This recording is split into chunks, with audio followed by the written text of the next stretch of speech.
Hello everyone. Today we talk about how to fix the app of inDrive. We will go to settings.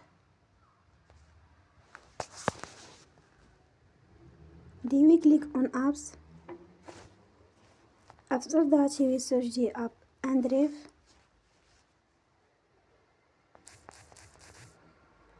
And we click. Then you will on force stop. After that we go to storage. Then we click on clear cache. In the end, you will turn off your Wi-Fi and you will turn again. Don't forget to support us by like and subscribe. See you next time and thank you for watching.